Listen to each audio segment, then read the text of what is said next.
Yeah, well, there's a few problems with the proposition, okay? First of all, it's my opinion that the proposition is, number one, reactionary, and number two, it's redundant to existing laws on the books, okay?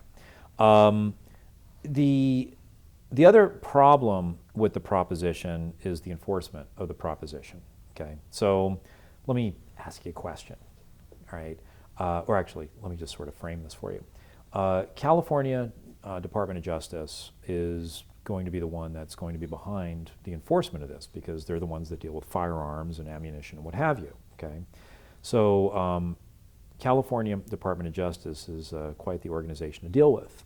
Let me ask you, what is the number one answer that government officials give when you ask them any question whatsoever? No comment?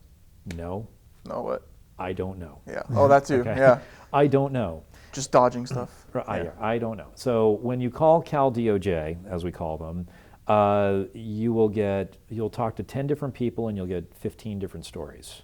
And it's sort of like, okay, what is the regulation? What is the rule? Well, sir, I don't know. That's beyond my pay grade. Okay, thank you. And then you're left guessing. So let's talk about resources. What we're going to have is we're going to have bad guys with guns. Bad guys with guns and ammunition that traffic in it, that now what you've done is you've made the illegal trafficking of firearms and ammunition even that much more valuable because these are individuals that are willing to take that risk. Okay? There's a risk assessment. They're willing to go to jail or prison. I mean, they're comfortable in that environment, and they'll sell you a gun illegally and they'll sell you ammunition illegally. So you've just bolstered their bottom line by passing this law. The second problem is enforcement resources. Okay? So now where you could have the enforcement, aspect of the state, the cops, going after these people, now what you're going to do is you've created a whole new class of criminal activity. And you're going to have those enforcement resources now chasing this whole new class of criminal activity. Do you want to go after the run-of-the-mill guy who's got a few boxes of ammunition, or do you want to go after the really bad guy? Here's the unfortunate reality of that. A lot of law enforcement are very true to their calling, believe it or not. Okay? There's a lot of anti-cop sentiment these days, but a lot of law enforcement is very true to their calling. Okay? They believe in right and wrong. They believe in the job they do. Right? But what happens is that there is a contingent within law enforcement that is very what we call stat-driven. Okay? Stat-driven means they don't care who they bust as long as they get a bust. All right? So what you're doing is you're cultivating a whole new area where certain aspects of law enforcement will be satisfied with busting the little guy and turning a blind eye to the bigger fish. Okay, so that's what this proposition is fomenting. You have to look at the rubber meets the road aspect of these things. Okay. Clearly the next question is, why does anybody need a 30-round magazine? Okay. Why do I drive an Audi A5 that can do 120 miles an hour? Like that. It's so hot, by the way. And the thing is that, look, we don't have these things for the purpose of deer hunting. This is something that is very fundamental to our culture.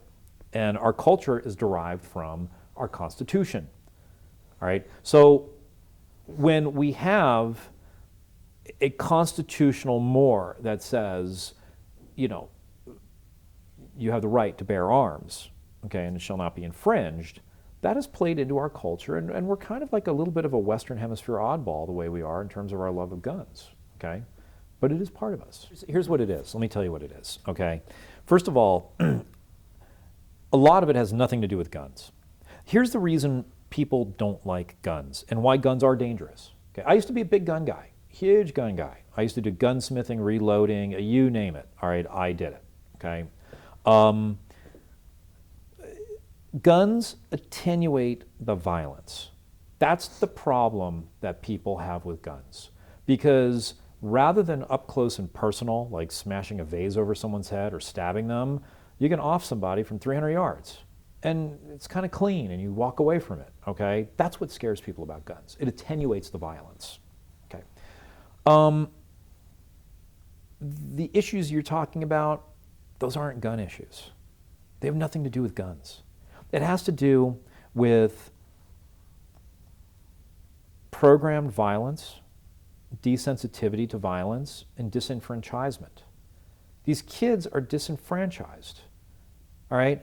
They are in a situation where they have been so hammered with one violent image after the next, that it becomes their language. And it's the way that they solve problems. That's the problem. The girl said no and is not going to go with me to the dance. So rather than, suck it up and have some humility and move on and have it as a lesson, no, I'm going to lash out in violent form because that is what my sensory perception has been inundated with for, the majority of my life. And that's the problem. It's the desensitivity and the disenfranchisement. And I think that there's also a huge false sense of hopelessness. That's the big issue. So we're kind of like digressing from 30-round magazines here to, you asked me about the real problem. Here's the real problem. The real problem is the fact that, you know what, we're pretty spoiled. Okay, we really are. There is huge opportunity here in this country. You can make something, you can do something, you can become a millionaire if you want to, you can become whatever it is that you want. But you got to work for it. And again, like we said in the other segment, personal accountability. Okay? That is lacking. It's lacking because everybody's got an excuse. So what happens is that when you have disenfranchisement, desensitivity, and a mode of killing that attenuates you from your victim, guess what? You've got a recipe for disaster. All right? Get rid of the first two, and I don't think you're going to have to worry about the last one. And again, you're going to create a class of individuals. Let me tell you right now, the cartels and the bad guys, they're not going to give up their guns. Okay? What happened in San Bernardino? I listened to the whole thing on the scanner. I knew they were shooting .223 weapons, all right? They were basically shooting AR-15s, which is a .223 5.56 weapon, if you know what that is, okay? And they were well armed, and it was well planned, and they had an agenda. This has been going on for decades. You're too young to remember, but I'm old enough to remember the bombings in the airport in Vienna and Rome, okay, back in the mid-'80s, the things that the Irish Republican Army used to do.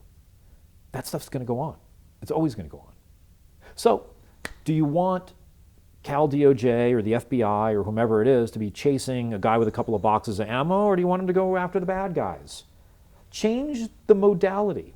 Change the modality as to why you need to go after the bad guy. Okay?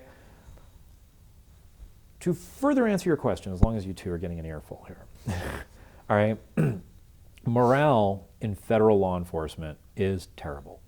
It is terrible. There has been a lot of internal politics that have absolutely destroyed morale in federal law enforcement. And a lot of these guys and women, men and women, I don't want to be politically correct, we're on Cougar News, is that they show up. That's it. You know, I've known a lot of people in federal law enforcement, and I've heard the stories, and I've seen it from both sides, representing the bikers, representing cops. I've seen it from both sides. You know what's kind of funny? There ain't a whole lot of difference between those two groups. And I'm on cam saying that, all right? It's true, in terms of the mentality. And so you have to change what's important. You have to revitalize the mission as to what's important in terms of why we go after somebody. This is a feel-good, ridiculous, reactionary proposition. That's what it is. Even if I wasn't pro-Second Amendment, it's still ridiculous because of the implementation of it. California.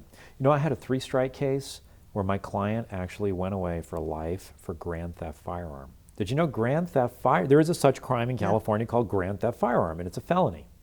And that doesn't change anything. Yeah. That's grand theft firearm's a felony. Yeah. That whole scheme doesn't mean anything. Yeah. You steal a firearm, you steal a firearm, regardless of its value.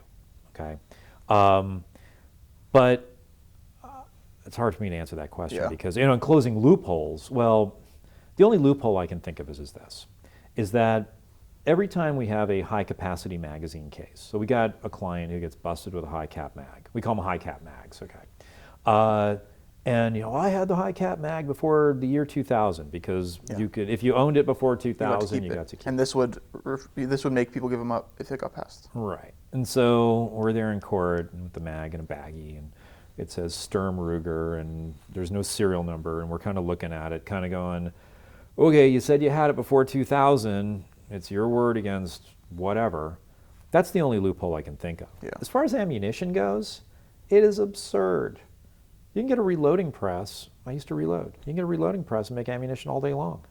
You get the components, big deal. If you're really determined to do it, then go buy some reloads off some guy who's reloading. Whoop-de-doo. All you've done is expanded the black market. Okay, not that reloading is the black market now. It's not. I mean, a lot of shooters, I have to tell you something. A lot of shooters, the majority of shooters are very safety conscious. They're not the kind of person that's going to go out and blow someone's brains out, because if you fired a weapon, you understand the power behind that weapon and the fact that it's a lethal consequence. Okay, it really is. I got to tell you something. To aim a gun at somebody and shoot them, you got to either really be off your rocker or you got to be really sure about what you're doing. Okay, and again, homicide is actually a fairly rare crime. All right. So that's my best answer.